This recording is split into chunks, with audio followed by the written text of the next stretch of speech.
খালিদিনা ফিহা লা ইয়াবগুনা আনহা হিওয়ালা।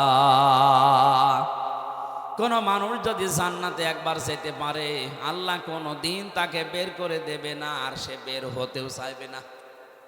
আল্লাহ যখন বলেছে যে বের করে দেবে না, আমি তো চাই না বের হতে, তুমি ডিস্টার্ব করো কেন, চলে যাও। আজরাইল আলাইহিস সালাম বলছে, আল্লাহ তোমার নবী ইদ্রিস তো খুব চালাক। আল্লাহ বলেন ফিরে আসো, আমার নবী ইদ্রিসের কপালে আমি এইটাই লিখেছিলাম। বলেন সুবহানাল্লাহ। আমি শুধু আলহামদুলিল্লাহ সুবহানাল্লাহ বলার জন্য আপনাকে এখানে বসিয়ে রেখেছি তা না। এখানে শিক্ষা কি পেলাম? হযরত ইদ্রিস নবী কিন্তু যে কোনো কায়দায় জান্নাতে গেছে। কথা বলে না কেন? ওনাকে আল্লাহ বের করে দিয়েছে, আর উনি বের হতে চাচ্ছে। নবীজির কথা অনুযায়ী এটা যদি জান্নাতের বাগান হয়, বিশ্বাস আমাদের আছে না নেই? তাহলে এখান থেকে আমার আল্লাহ আপনাকে বের করে দিচ্ছে, আপনি বের হয়ে যাবেন। এখন যেটা চলে যাবে মনে হবে ও জান্নাত ভালো লাগছে না, এবার যান চলে যান, ওই যে চলে যাচ্ছে, যান যান যান তাড়াতাড়ি যান। আপনি জাহান্নামে যাবেন, জান্নাত ভালো লাগছে না, চলে যান যান। যারা এই ময়দানে এসে সত্যি জান্নাত মনে করে আমরা বসে আছি, যদিও জান্নাতের ভেতরে এরকম পচা লাইট থাকবে না, এরকম লাইট থাকবে, কয়েকটা সামিয়ানা দিয়ে ঘিরে দেবে নাকি? হাদিস হচ্ছে যাকে সর্বনিম্ন জান্নাত দেওয়া হবে এই তামাম দুনিয়ার 10 দুনিয়ার সমান। আজ যারা জমি জায়গা হয় না, খালি মানুষের আত্মসাৎ করে, তাদের কত জমি লাগবে, এরকম দুনিয়া 10টা বানিয়ে দেবে। জোরে বলেন আল্লাহু আকবার। এই জন্যে আল্লাহ রসুলের প্রতি যাদের বিশ্বাস আছে, এ দুনিয়া তাদের কাছে তুচ্ছ মনে হয়। আমরা হয়তো ওই পর্যায়ে পৌঁছাতে পারিনি, তাই যার হালকা পাতলাও পৌঁছিয়ে গেছে, শুধু বাংলাদেশ না তামাম দুনিয়াও তার কাছে মশার ঠ্যাঙের মতো মনে হয়। কারণ তামাম দুনিয়া না, এরকম 10টা দুনিয়া আল্লাহ তার ইমানের কারণে তাকে জান্নাতে দান করবেন। আল্লাহ যেন আমাদের এরকম একটা পরিবেশ দেন, বলেন আমিন। দরুদ আর সালাম পাঠ করার মাধ্যমে আমরা কোরআনে কারিমের একটা আয়াত পড়েছি, সূরা নিসা। কোন সূরা? আজকের আলোচনার বিষয় হচ্ছে অধিকার। এই জিনিস থেকে আমরা প্রায় 53 বছরই কম বেশি বঞ্চিত আছি। অধিকার থেকে আমরা বঞ্চিত না? হযরতে মুআজ ইবনে জাবাল রাদিয়াল্লাহু তাআলা আনহু ইয়ামেনের গভর্নর হয়ে তাকে যখন আল্লাহর নবী পাঠাচ্ছিলেন, ডাক দিয়ে বললেন, মুআজ, আল্লাহর উপরে তোমার যে অধিকার, তোমার উপরে যে আল্লাহর অধিকার তুমি কি জানো? বলছে না, আপনি ভালো জানেন। নবীজি বললেন, তোমার উপরে আল্লাহর হক হচ্ছে তুমি আল্লাহর একনিষ্ঠভাবে গোলামি করবে, ইবাদত করবে। আর আল্লাহ পাক তোমার ওদের উপরে, তোমার আল্লাহর উপরে হক হচ্ছে আল্লাহ পাক দয়া করে তোমারে মাফ করে জান্নাতে দিয়ে দেবে। এই জন্য আমার উপরে আল্লাহর কিছু হক আছে। মাওলানা আব্দুল বারী সাহেব, হয়তো আমি আঁচ পেয়েছিলাম, তো ঘুমিয়েছিলাম, যখন উঠলাম দেখলাম এই আয়াতগুলো পড়ছিল। বাবার স্ফলিঙ্গ দিয়ে দ্রুত গতিতে যে পানিটা বের হয়ে যায় না, পাক পানি দিয়ে মায়ের রেহেমের ভেতরে আল্লাহ পাক মানুষকে আস্তে আস্তে তৈরি করতে থাকেন। সুম্মা খালাকনান নুতফাতা আলাকাতান ফাখালাকনাল আলাকাতা মুদগাতান ফাখালাকনাল মুদগাতা ইযামা ফাকাসাউনাল ইযামা লাহমা। জোরে বলেন সুবহানাল্লাহ। আল্লাহ পাক বলেন, এই যে নতফা, মদগা, আলাক, আস্তে আস্তে করে রূপান্তর করি 40 দিনে 40 দিনে 40 দিনে। আলাক শব্দের শাব্দিক অর্থ হচ্ছে যোগ। কি বললাম? এই যে পানির নিচে যেগুলো থাকে মানুষের শরীরের সাথে লেগে যায়, মায়ের জরায়ের ভেতরে দেওয়ালের সাথে ঠিক 40 দিন আমরা এইভাবে যোগের মতো ঝুলিয়েছিলাম। এখান থেকে আস্তে আস্তে চর্বি, চামড়া, গোশত এগুলো দিয়ে দিয়ে আমার আল্লাহ মানুষ বানিয়েছেন। এ রক্তের প্রবাহমান ধারা তৈরি করেছেন শরীরের ভেতরে, একটা আলাদা আকৃতি দিয়েছেন আমাদেরকে তিনি নিজে।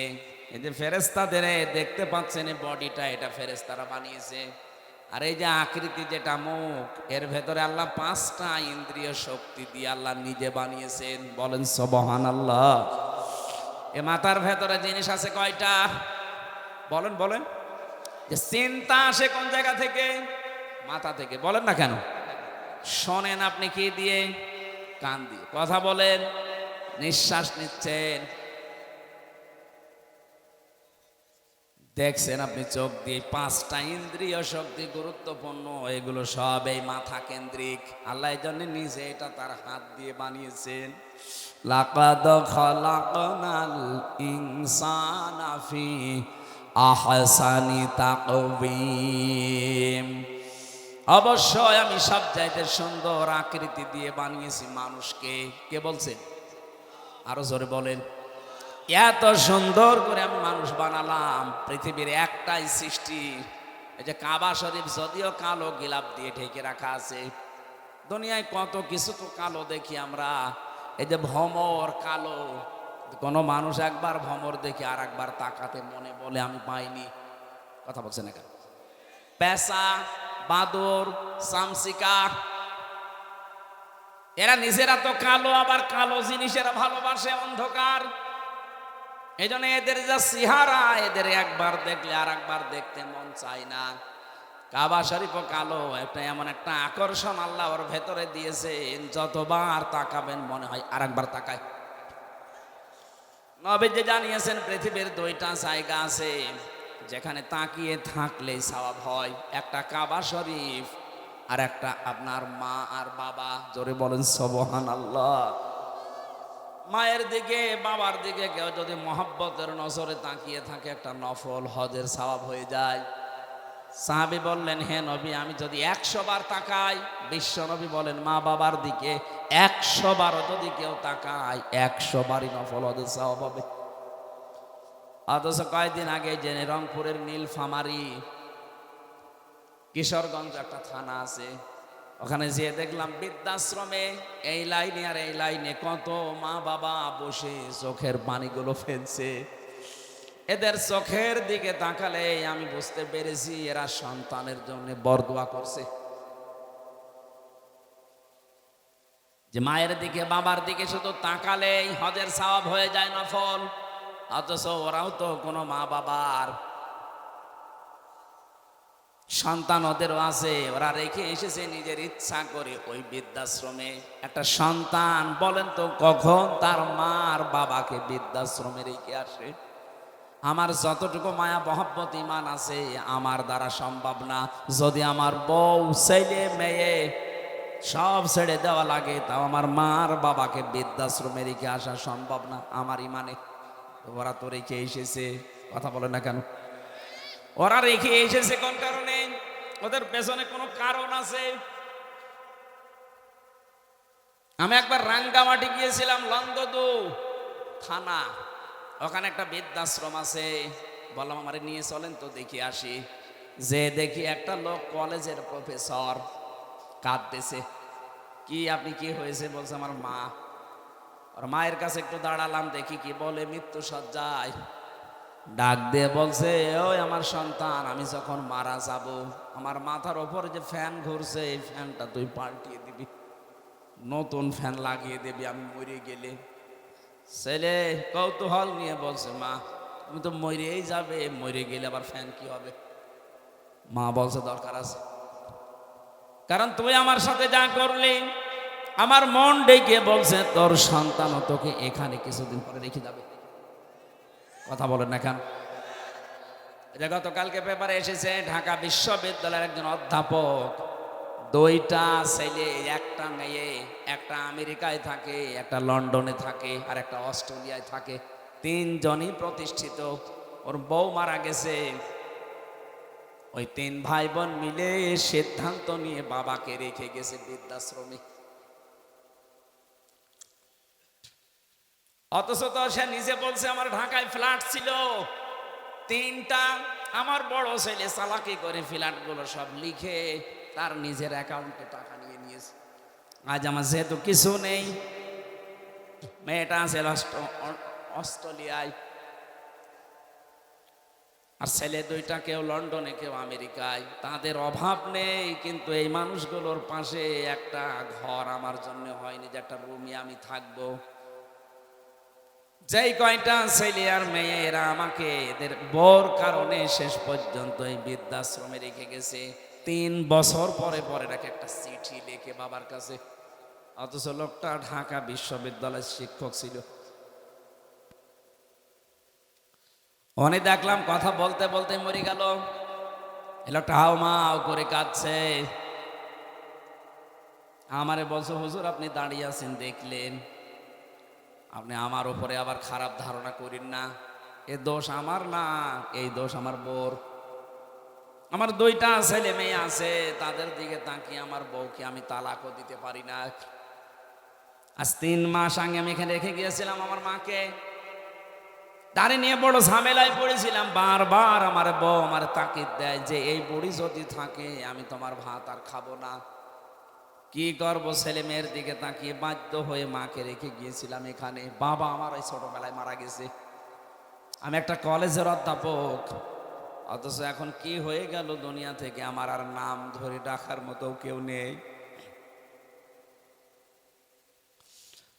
বগুড়াবাসী, আমি শুধু আবেগ নিয়ে বলছি তা না, আমি বাস্তবে দেখতে পাচ্ছি। রাঙ্গামাটি লংগদু থানার এই যে মাটা মারা গেল, কলেজের অধ্যাপক, এখানে বহু মানুষ ঠিক তার পরিবারের কাছে ওই রকমই।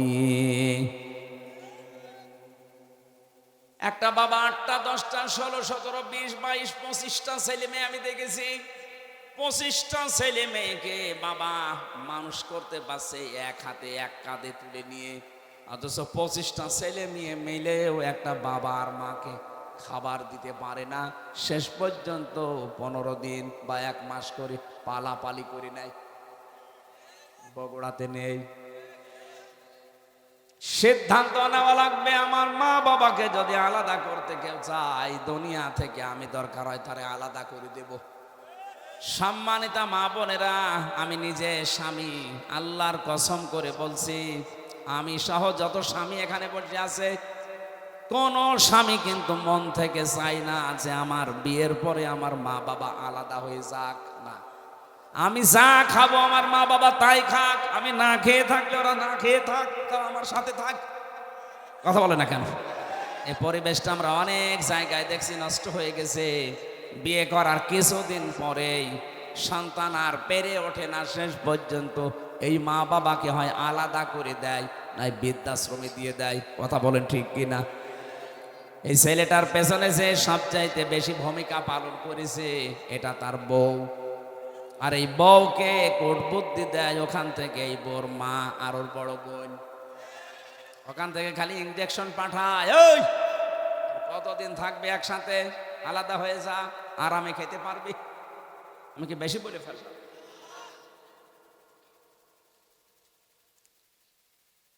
আল্লাহ রাব্বুল আলামিন বলেন, এত কষ্ট স্বীকার করে করে তোর মা তোকে পেটে বহন করে চামড়া গোশত চর্বি দিয়ে যখন একটা আকৃতি তোকে বানিয়ে দিলাম, এই মানুষটাকে আমি আল্লাহ আস্তে করে মায়ের পেট থেকে বের করে নিয়ে আসলাম। আল্লাহু আখরাজাকুম মিন বুতুনি উম্মাহাতিকুম, মায়ের পেট থেকে আস্তে করে বের করার দায়িত্ব আমার। এই দায়িত্বটা এখন ডাক্তাররা পালন করছে, আল্লাহর উপরে এখন আর নেই। কথা বলেন না কেন? আজ 100টার প্রায় 95টা সিজার ছাড়া হচ্ছে না। প্রশ্ন আসতে পারে, তাহলে আপনারা কেন এই স্টেজে যারা বসে আছে এদের কি মা ছিল না, নাকি আকাশ থেকে পড়েছে? এ কথা বলছে না? এদের মাকে তো সিজার করা লাগে নাই, অথচ আমাদেরটা এখন করা লাগছে। আজ অধিকাংশ মানুষের মেয়েদের ভরসাই হয়ে গেছে, না হবে না, ও সিজার করাই লাগবে। আল্লাহ বলছেন, ঠিক আছে তোর দায়িত্ব আমি ছেড়ে দিলাম, যা তোর ওই হাইব্রিড বাচ্চা আমি কেটেই বের করব। কথা বলেন না কেন? রাব্বুল আলামিন বলেন, আমি যখন আস্তে করে দুনিয়া থেকে নিয়ে আসলাম, কি অবস্থায় তুই ছিলি জানিস? লা তা'লামুনা শাইআ, কিচ্ছু বলতে পারতিস না, শুধু ট্যা ট্যা করে কান্না ছাড়া তোর কোনো ভাষাও ছিল না, আওয়াজও ছিল না। বিজ্ঞান এখন প্রমাণ করছে এই কষ্টটা নিয়ে, কেন কম্পিউটারে সব দেখা যায়। একটা মানুষ সর্বোচ্চ কষ্ট সহ্য করতে পারে 45 ইউনিট। কত? পৃথিবীর প্রতিটি জিনিস পরিমাপ করার যন্ত্র আছে।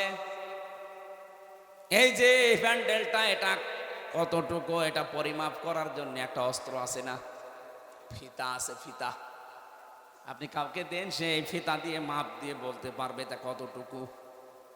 আপনি যদি এইরকম চাউল নিয়ে এসে বলেন এটা মেপে দেন, দাড়ি পাল্লা আছে, কথা বলেন না কেন? এই যে পানির বোতল আছে, এটা লিটার, সিসি, কেজি দিয়ে মাপা হয়। পৃথিবীর প্রতিটি জিনিস মাপ করার জন্য আলাদা আলাদা যন্ত্র আছে।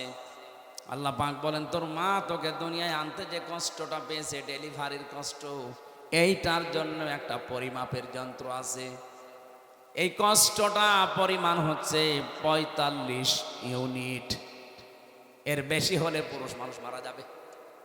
কিন্তু একটা মা দুনিয়ার ময়দানে সন্তানের মুখ দেখতে হলে 57 ইউনিট কষ্ট সহ্য করা লাগে। কত? 45 থেকে 57।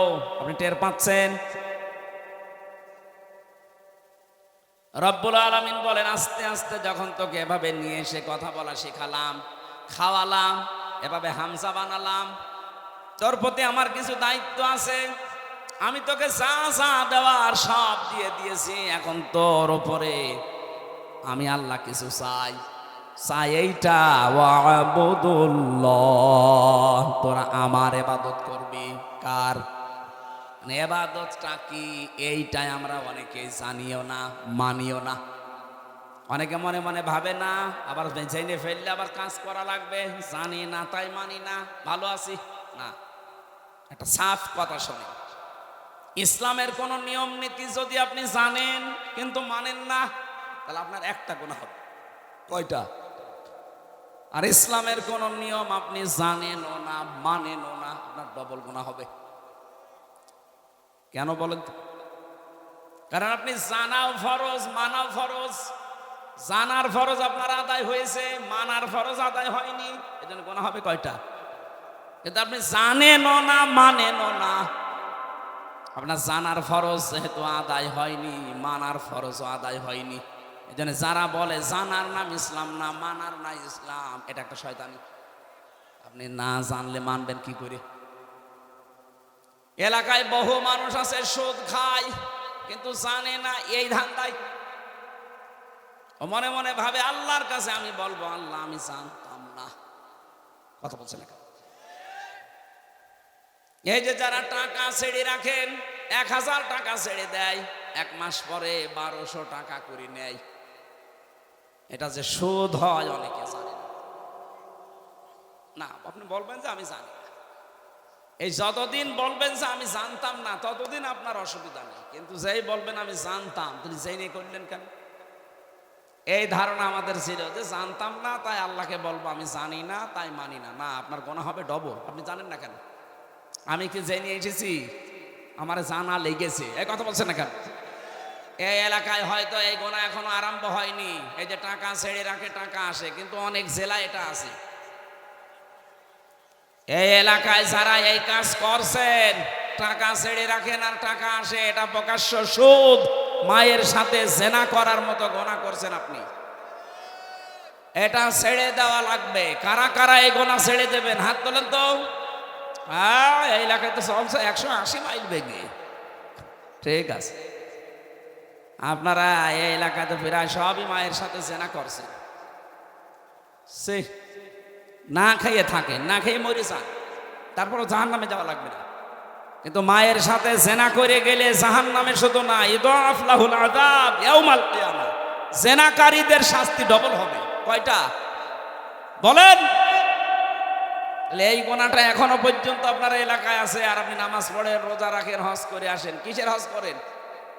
আজকেই সিদ্ধান্ত নিয়ে বাড়ি যাবেন যে না, আমি আর এই গোনার সাথে নেই। টাকা যা ছেড়ে রেখেছি, আগামী মাস থেকে টাকা শুধু 1000 দিলে 1000ই নেব, 1200 নেব না। পারবেন না ভাই? এটা যদি আপনি নাই পারেন, তো কেন কষ্ট করে রাতের বেলা বসে আছেন? আপনি বাড়ি যেয়ে ঘুমান, আর আপনার আমল নামায় উঠতে থাক, আপনি এই জায়গায় লেখা উঠবে আপনি মায়ের সাথে জেনাকারী। বলেন নাউজুবিল্লাহ। কুষ্টিয়ার বড় বাজারে দেখলাম আসরের নামাজ পড়ে গেল, আমার সাথে নামাজ পড়ে দোকানের সামনে দিয়ে ঘুরতেছে, আর কে টাকা দেয়, টাকা নিয়ে কি লেখে, কি গো নামাজ পড়ে আসলো আর এই লোক এত টাকা পায়। চলে যাওয়ার পরে দোকানদারকে বললাম, ভাই কিসের টাকা দিলেন? হুজুর বলা যাবে না। বলা যাবে না মানে? প্রতি মাসে মাসে উনি একবার করে এখানে আসে, আল্লাহরে ওলি টাকা নিয়ে যায় আমার কাছে, 10,000 করে আমারে টাকা দেয় মাসে মাসে, আর 1,000-এ 100 টাকা করে বেশি। এটা কি সুদ? বলেন না কেন?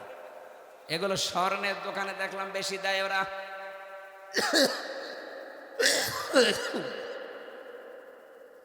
অনেকে চালাকি করে মনে করে গোনা যদি হয় ও টাকা এমন কায়দায় নামে নামে ছেড়ে দেবো যেন আমার নামে গোনা লিখা না হয়।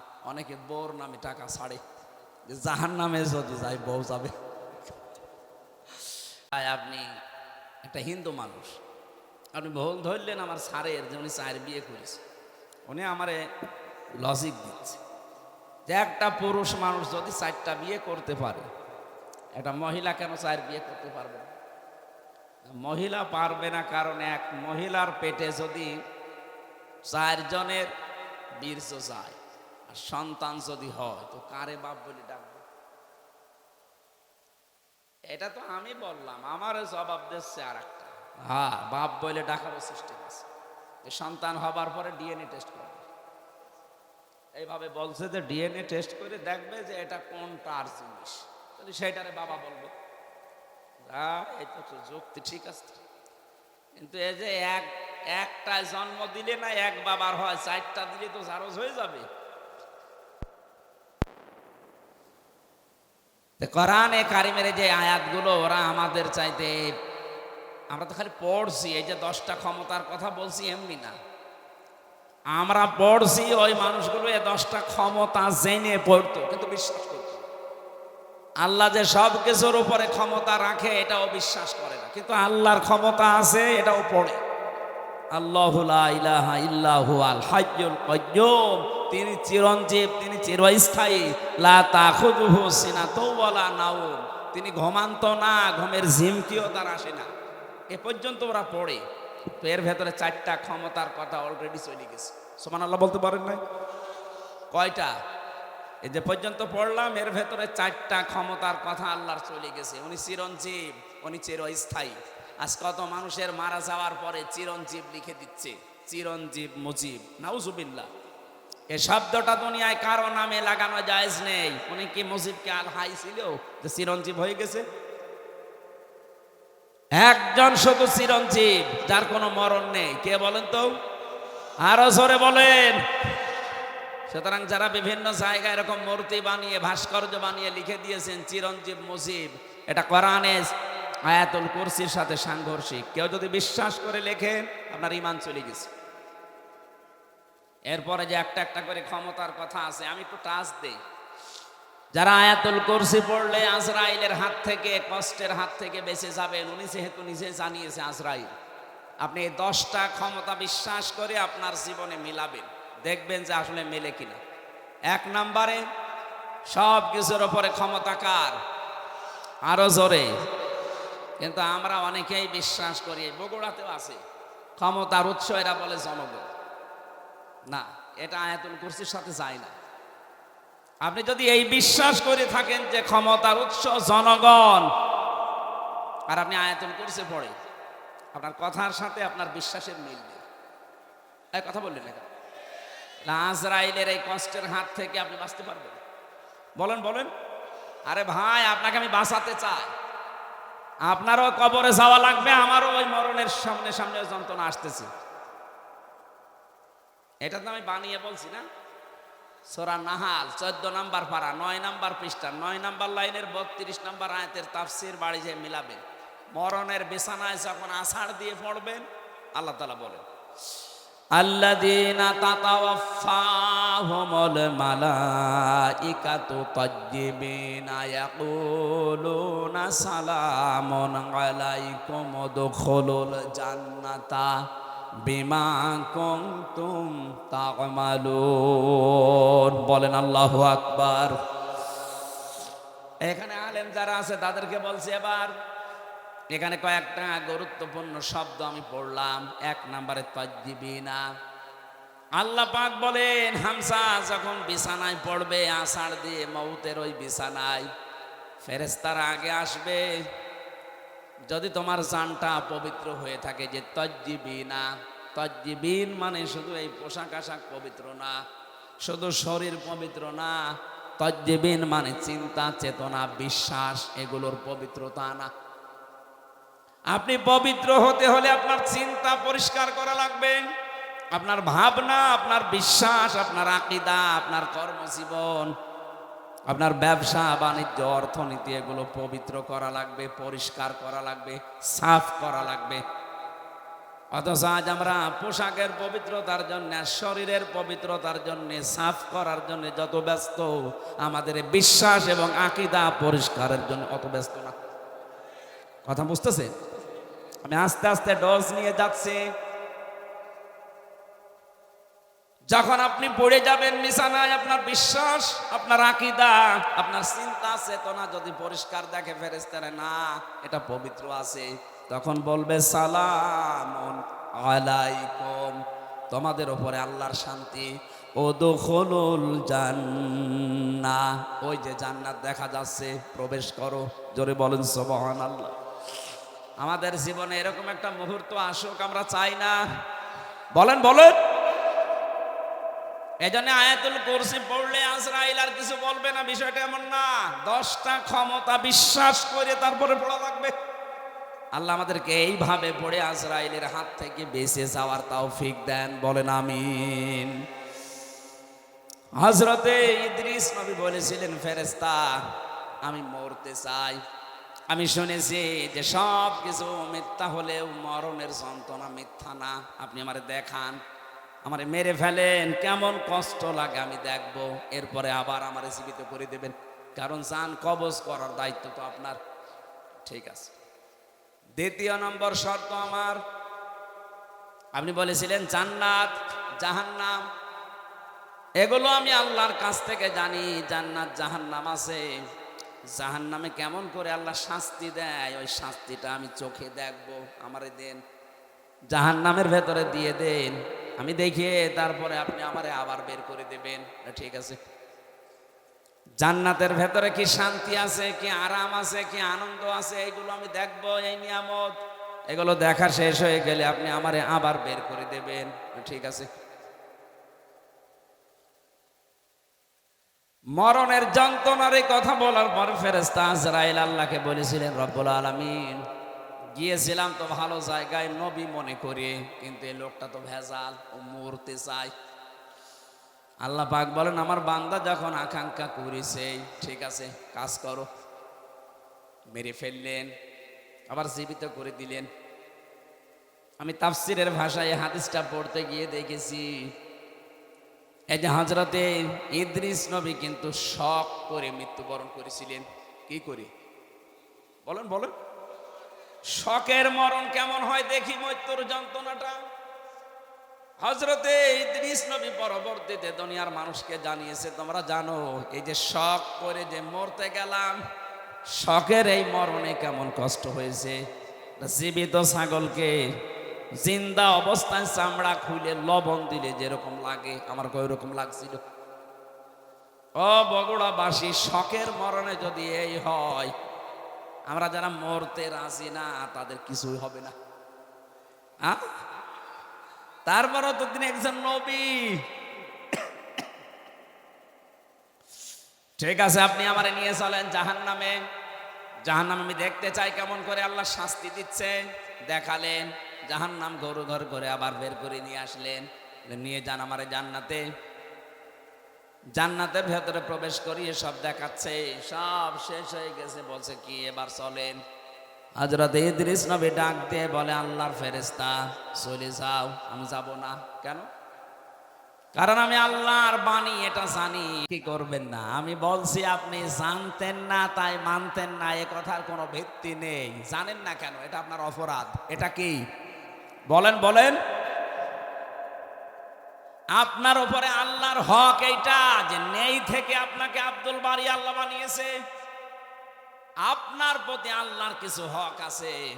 আল্লাহর হক হচ্ছে আপনি তার ইবাদত করবেন এমন ভাবে। ইবাদত মানে শুধু নামাজ পড়বেন, রোজা রাখবেন আর কালো বোরকা পরবেন না।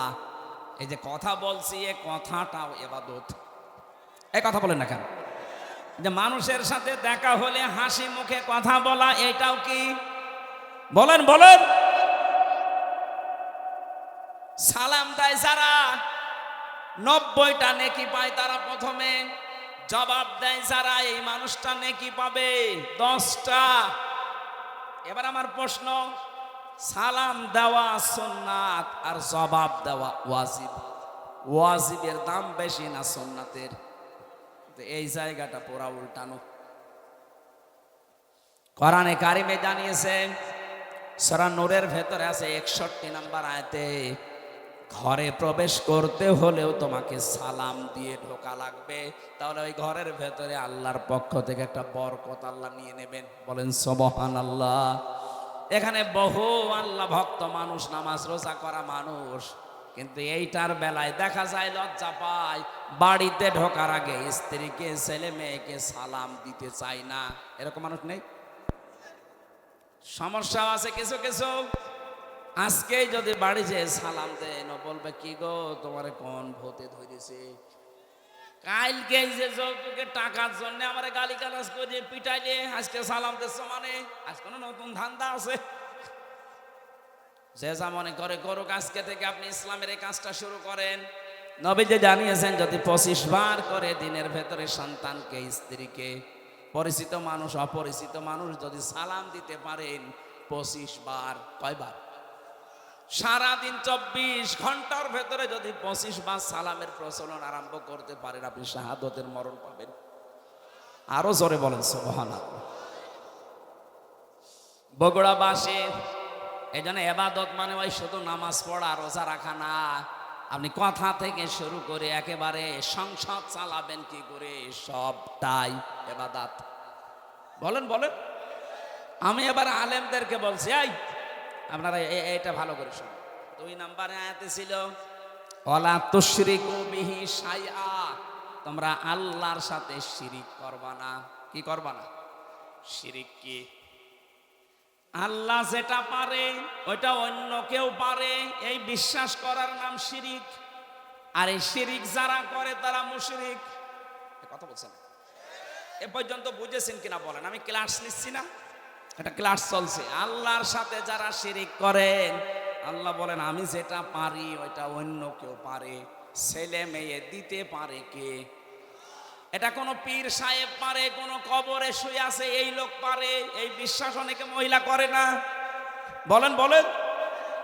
এই যে মহাস্থান গড়ে যে কত মানুষ সন্তান চাচ্ছে, ওই গাছের সাথে দেখবেন বড় বড় ঢেলা ঝুলিয়ে রেখেছে, পাথর ইট। কি গো, এখানে পাথর ঝুলিয়ে রাখবেন। এগুলো সব চাইতে বাগেরহাটে খান জাহানের দরবারে বেশি বড় বড় পাথর ঝুলিয়ে রাখে। ওকে কেন কে বুদ্ধি দিয়েছে? ওই পাথর যখন ঝুলবে, পেটের ভেতরে সন্তান এসে দোল খাবে, দোলে দোলে। সে কেউ বিশ্বাস করে করুক আর অবিশ্বাস করুক, কারো কাছে শুনে জেনেই করছে। যেন আমি এক কথাই বলছি, এটা রেকর্ড হচ্ছে। আল্লাহ যেটা পারে ওইটা অন্য কেউ পারে, এই বিশ্বাস করার নাম শিরিক। আর শিরিক যারা করে তারা, আরো জোরে, আরো জোরে বলেন, মুশরিক হয়ে যাবেন। এই যে সূরা নিসার আয়াত পড়লাম, এর ভেতরে 5টা আয়াত আনকমন আছে। নবীজি বলেন, এই 5টা আয়াত পেয়ে আমি এত খুশি হয়েছি, তামাম দুনিয়া দিয়ে দিলেও আমি এত খুশি হতাম না। তার ভেতরে এইটা, ইন্নাল্লাহা লা ইয়াগফিরু আইয়ুশরাকা বিহি ওয়া ইয়াগফিরু মা দুনা যালিকা লিমান ইয়াশা। এ পৃথিবীর সব গুনাহ আল্লাহ ইচ্ছা করলে মাফ করে দিতে পারেন, কিন্তু শিরিক করলে তার মাফ নেই। কে বলছেন? আরো জোরে বলেন। এবার আসেন, আমি একটা একটা করে দিচ্ছি। এই সন্তানের ক্ষেত্রে বুঝলাম আল্লাহ বাদে কারো এখানে হাত। আরো জোরে। ক্ষমতায় দিতে পারে আল্লাহ ছাড়া অন্য কেউ, কিন্তু যারা বলে জনগণ তাদের ঈমান আছে, ইমান আছে কিন্তু শিরকপূর্ণ ইমান, আর শিরকপূর্ণ ইমান থাকলে আল্লাহ তাকে মাফ। বগুড়াবাসী সত্যি করে বলছে, আল্লাহর কসম আপনাকে আমি ভালোবাসি, আপনি ভুল পথে আছেন। এই দেশে যারা এই বিশ্বাস করে না তারা বিপদে ছিল এতদিন। যারা বলতো না ক্ষমতার উৎস আল্লাহ, তাদের নিবন্ধনও বাতিল করে দিয়েছিল, তাদের নিষিদ্ধ করেছিল। এক কথা বলছেন এখন। যারা বলতো না ক্ষমতার উৎস জনগণ, তারা ঠিক ছিল। আর ভাই আপনি তো জাহান্নামে যাচ্ছিলেন, এদেরকে ব্যান্ড করার পরও এরা মানে নাই, বলছে না ক্ষমতার উৎস জনগণ, মানি না তো মানি না। আল্লাহ ঠিক যেন 5 দিন পরে তাদের পোড়াটা উল্টিয়ে দিয়েছেন। কারণ ওই জালেমরা হাত দিয়েছে জামাত ইসলামের গায়ে না, ওরা হাত দিয়েছে সরাসরি একেবারে আল্লাহর গায়ে। আল্লাহু আকবার, আল্লাহু। আপনি এই জায়গায় বলেন যে আল্লাহ সব কিছুর উপরে, আর এই ক্ষমতার মতো একটা ছোট্ট জিনিসের কাছে এসে বলছেন না এইটার মালিক আল্লাহ না জনগণ। যাদের এরকম বিশ্বাসে অপবিত্রতা আছে, আপনি পাল্টিয়ে যাবেন আজকে। এর জন্য যদি দল ত্যাগ করা লাগে ওইরকম দল ত্যাগ করবেন না। এবার আওয়াজ বেশি হয়নি আমি জানি, আর এটা বগুড়ায় হবেও না। হ্যাঁ কথা বলছেন না কেন? যেই দলের বিশ্বাসে এই শিরিক আছে, ক্ষমতার উৎস জনগণ, ওইটার মুখে ঝাঁটা মেরে চলে আসা লাগবে। ও দল যদি আমার বাবাও তৈরি করে, ও দলে আমি নেই, কারণ আমার বাবা জাহান্নামে গেলে আমি তার সাথে যেতে পারি না। এই কথা বলেন, নাকি বাবার সাথে যাবেন? এবার একটা নতুন তথ্য বলছে, এখানকার আলেম চলে গেছে নাকি? হ্যাঁ, এবার ভালো করে শুনবেন। আল্লাহ রাব্বুল আলামিন বলেন, ওমান দাখালাহু কানা আমিনা। সূরা আলে ইমরানে আছে, 93 নম্বর আয়াতের মাঝের অংশে আছে।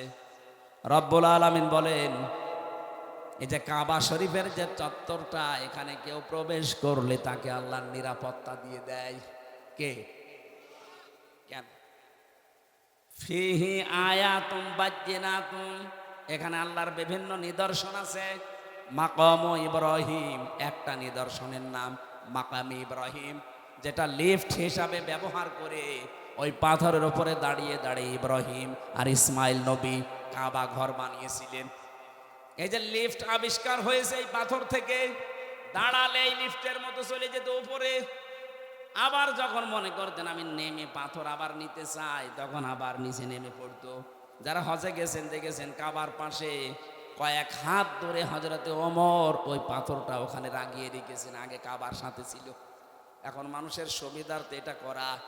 আল্লাহ পাক বলেন এই চত্বরের ভেতরে আল্লাহর বহু নিদর্শন আছে। তার 1 নাম্বার নিদর্শন, ইন্না আউওয়ালা বাইতি উবদিআ লিন-নাস লাল্লাযী বিবাক্কাতা মুবারাকাও ওয়া হুদাল লিল আলামিন। পুরাতন প্রাচীন একটা নাম মক্কা শরীফের বাক্কা। কি নাম? এই মক্কার নাম ছিল বাক্কা। এই বাক্কায় পৃথিবীর প্রথম ঘর আল্লাহ প্রতিস্থাপন করে দিয়েছেন, তার নাম কাবা। নাম কি? এই 75-এর ভেতরে কেউ গেলে তাকে নিরাপত্তা দিয়ে দেয়, শান্তি স্বস্তি, সে নিরাপদ হয়ে যায়। কে? আরো জোরে বলেন। আমি কেন এটা বলছি বারবার বলেন তো? আমি এটা বোঝাতে চাই, কাবা শরীফের চত্বরটা আল্লাহ এমন নিরাপদ বানিয়ে দিয়েছেন, অথচ ওই এরিয়ার বাইরে গেলে অনেক উল্টাপাল্টা কাজ চলছে, রাহানাজানি চলছে, ছিনতাই চলছে, মারামারি চলছে, রক্তপাত চলছে, ধোঁকাবাজি চলছে। কিন্তু কাবার চত্বরের ভেতরে কোনো মারামারি রক্তপাত, বলেন বলেন, এমনকি কেউ বাবার হত্যাকারীও যদি দেখে কাবার চত্বরের ভেতরে, না নরম হয়ে যায়, বলে না এখানে মারা যাবে না, বাইরে চলেন। তারপর এই যে বারবার আমি কথাটা তুলছি এই কারণে, এখানে যেহেতু আল্লাহর বিধান মতো মানুষ চলছে, এই কারণে জায়গাটা পরিপূর্ণ নিরাপত্তা দিয়ে বেষ্টন করা। এই এদিকে থাকান, এদিকে। কাবার এই চত্বরটা বিধান চলে কার? এজন্য জায়গাটা নিরাপত্তা দিয়েছেন কে? কাবা শরীফ থেকে বাংলাদেশের দূরত্ব 6000 কিলোমিটার। এইটা তো আর কাবা না, কথা বলে না কেন? তাহলে এই 56,000 বর্গ মাইলের বাংলাদেশ যদি কেউ নিরাপত্তা চাদর দিয়ে ঢেকে রাখতে চায়, এখানেও চিন্তায় হবে না, এখানেও রক্তপাত হবে না, এখানেও ধোঁকাবাজি হবে না। ওখানে যেমন আল্লাহর বিধান কায়েম করার মাধ্যমে আল্লাহ নিরাপত্তা দিয়েছেন, 56,000 বর্গ মাইলে আল্লাহর বিধানটা কায়েম করে দেন, ঠিক কাবা শরীফের মতো হয়ে যাবে। এটা আমি বানালাম না, সূরা আনামের 82 নম্বর আয়াতে এই তথ্যটা আছে। আল্লাযীনা আমানু ওয়া লাম ইয়ালবিসু ঈমানাহুম বিযুলমিন উলাইকা লাহুমুল আম। আল্লাহ পাক বলেন, এই যে মানুষগুলো এইভাবে আল্লাহর কুদরতি আঙ্গুল এই বগুড়া ধনুটের দিকে তাকিয়ে বলছে, এই যে এই মানুষগুলো আল্লাহর পক্ষ থেকে নিরাপত্তা পাওয়ার হকদার। কারা? যারা তাদের ঈমানের সাথে শিরিক মিশ্রণ করে না। এখানে জুলুম মানে শিরিক। তাহলে আমরা বাংলাদেশকে যদি কাবার মতো নিরাপত্তা দিতে চাই, এই 56,000 বর্গ মাইলে বসবাস করে যদি আমরা নিশ্চিন্তায় থাকতে চাই, আমাদের চুরি ডাকাতি ছিনতাইয়ের রক্তপাতের হত্যার কোনো ভয় থাকবে না, আয়না ঘরের কোনো অস্তিত্ব থাকবে না। তাহলে এই দেশে যারা আছি শিরিক মুক্ত জীবন গঠন করা লাগবে, আর জোরে বলা লাগবে। শিরিক কি? এই আয়াতের দ্বিতীয় শব্দ এটা, আবুদুল্লাহ ওয়ালা তুশরিকু বিহি শাইআ। আল্লাহর ইবাদত করবার, শিরিক করবা না। শিরিক এবার আমি পেয়েছি তাফসিরে, শিরিক বিল জাত, শিরিক বিল সিফাত, শিরিক বিল ইখতিয়ারা, শিরিক বিল হুকুক। এই 4 প্রকারগুলো আবার শ্রেণী বিভাগ করে করে 8 প্রকার, 12 প্রকার, 22 প্রকার, 42 প্রকার, 72 প্রকার, 120 প্রকার পর্যন্ত শিরিক আছে। সবগুলো আমি নোট করেছি। এক একটা বিষয়ের উপরে এত কথা আল্লাহ লুকিয়ে রেখেছে, যত গবেষণা করবেন তাফসীর আকারে তত বের হবে। জোরে বলেন আল্লাহু আকবার। এই জন্যই তাফসীর করতে গেলে এরকম সময় লাগে। এখন শিরিক শব্দ নিয়ে যদি এত বেশি, ইবাদতের ব্যাখ্যা ছিল 9টা, শিরিকের ব্যাখ্যা আছে 27টা। এটা প্রকার হিসাবে ভাগ করা যায় 120 প্রকার, 120 শ্রেণীতে। এতগুলো শিরিক থেকে যদি সত্যি আমরা মুক্ত হতে পারি, দেশের মানুষ, আমরা তো চেষ্টা চালাচ্ছি। আমাদের বিশ্বাসে শিরিক থাকবে না, আমাদের আকীদায় শিরিক থাকবে না, আমাদের সমাজে শিরিক থাকবে না, আমাদের সংসদেও শিরিক থাকবে না। সংসদে একটা শিরিক ছিল, আল্লামা দেলাওয়ার হোসেন সাইদি রহমাতুল্লাহ আলাইহি ওটা তুলে দিয়েছেন। এই যে মাথা নিচু করে ঢোকা লাগবে, মুসলমানের মাথা শুধু নিচু হবে কার সামনে? ওই স্পিকারের সামনে এভাবে যাওয়া লাগতো আগে, মাথা নিচু করে। উনি বলেছে না, মুসলমানের এই দেশে এই শিরিক চলতে দেওয়া যায় না, সিস্টেম করে ওইটা বাদ দিয়ে দিয়েছে। এখন আর ওইভাবে যাওয়া লাগে না। কিন্তু 15.5 বছরের দিকে তাকান, এই দেশটা যেন মানুষ মুশরিক হয়ে যায়। ওই দাদা বাবুদের মতো ওরা সর্বাত্মক চেষ্টা চালাচ্ছিল। কোথাকার কোন বাবার ছবি বিভিন্ন প্রতিষ্ঠানে টাঙিয়ে টাঙিয়ে সম্মানের জায়গায় রেখে দিয়েছে, ছেলে মেয়ে এইভাবে করে করে পূজা করতো, আমি নিজে দেখেছি। একটা জাতিকে মুশরিক বানাতে পারলে তাকে অনিয়ন্ত্রিত করে ফেলা যায়। আজকে ভারত বাংলার বিভিন্ন পাহাড় অঞ্চলগুলো অস্থিতিশীল করে রাখতে চায়, ওদের একটা গোপন ষড়যন্ত্র আছে। আজকে একটা ভিডিও ফাঁস হয়েছে, ওরা বাংলার বিভিন্ন প্রান্তগুলো, বিশেষ করে চট্টগ্রামের পার্বত্য অঞ্চল, এগুলো মাঝে মাঝে যুদ্ধ লাগিয়ে রাখে, মাঝে মাঝে অশান্তি তৈরি করে রাখে, অস্থিতিশীল করে রাখে। কারণ ওদের একটা উদ্দেশ্য আছে, ওরা নাকি ওটা ভাগ করে ম্যাপ তৈরি করে মায়ানমারের কিছু অংশ আর চট্টগ্রামের কিছু অংশ কয়েকটা জেলা নিয়ে আলাদা একটা খ্রিস্টান রাষ্ট্রের ঘোষণা দেবে। এই দুর্বিসন্ধি চলছে। আমি এটা এত মানুষের সামনে বলা ঠিক না, এটা গোপন বিষয়। এগুলো চালাচ্ছে আমেরিকা এবং ইহুদি ছাড়া।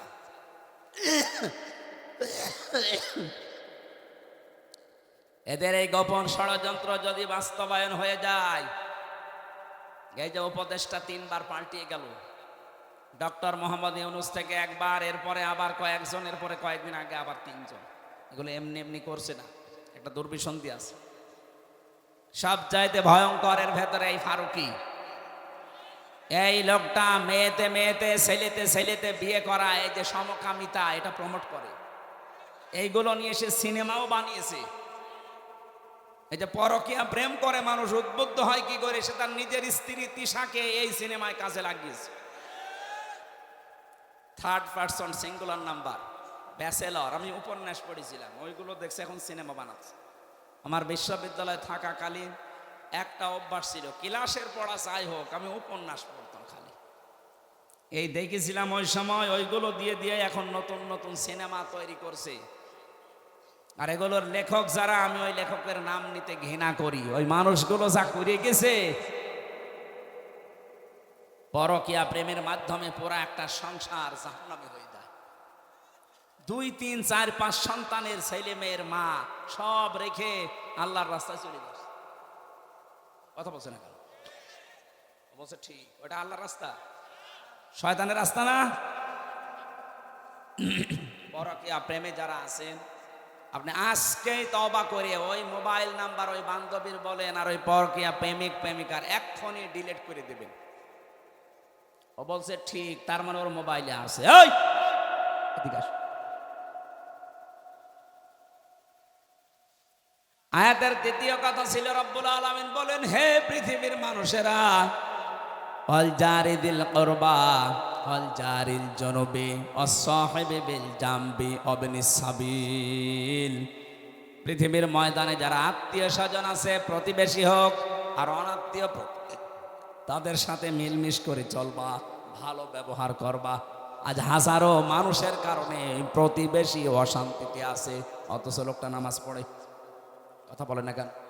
আরে প্রতিবেশী মানে আপনার বাড়ির পাশে সে আছে, শুধু সে না, আপনি বাসে যাচ্ছেন এ বগুড়া থেকে ঢাকা পর্যন্ত, এই যে 4-5 ঘন্টা সময় লাগবে, আপনার পাশের সিটে যে আসে সে 5 ঘন্টার প্রতিবেশী।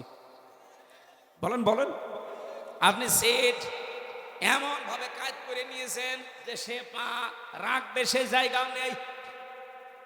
না, আপনি প্রতিবেশীকে কষ্ট দিতে পারেন না। এত বেশি কথা জিবরাইল নবীকে প্রতিবেশী সম্পর্কে শোনাতেন।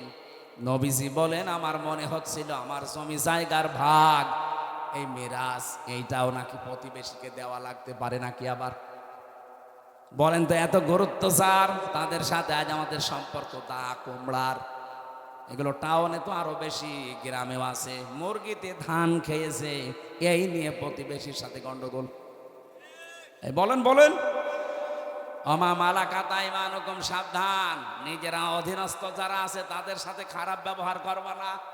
নবীজির জীবনের শেষ কথা 2টা, তিনি বলেছিলেন as-সালাত as-সালাত, আমা মালাকাত আইমানুকুম as-সালাত।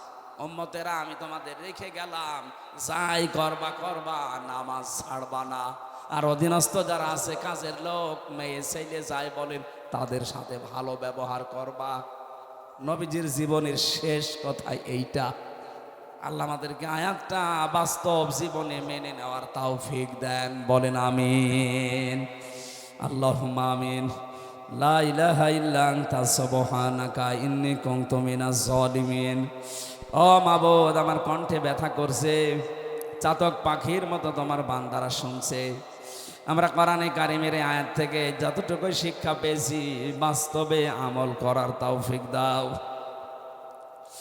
শিরিক মুক্ত বাংলাদেশ, জুলুম মুক্ত বাংলাদেশ গঠনের মাধ্যমে এটাও তুমি কাবার চত্বরের মতো নিরাপত্তা দিয়ে ঢেকে দাও।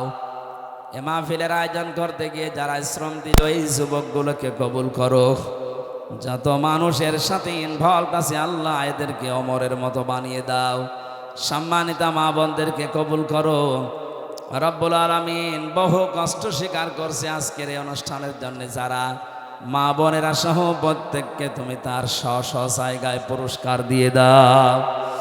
মাওলানা আব্দুল বারী রশিদি আমার বড় ভাইকে কবুল করো, তার সন্তান 2টাকে মঞ্জুর করো।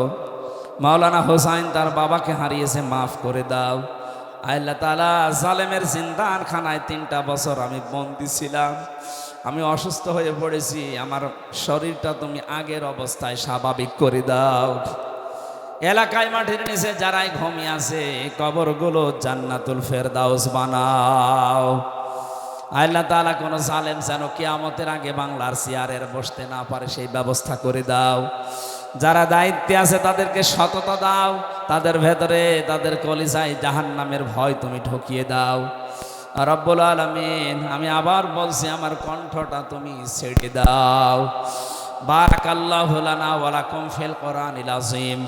মরণ যখনই আসবে একবার হলেও যেন আমাদের এই জবানে জারি হয়ে যায় লা ইলাহা ইল্লাল্লাহু মুহাম্মাদুর রাসূলুল্লাহ।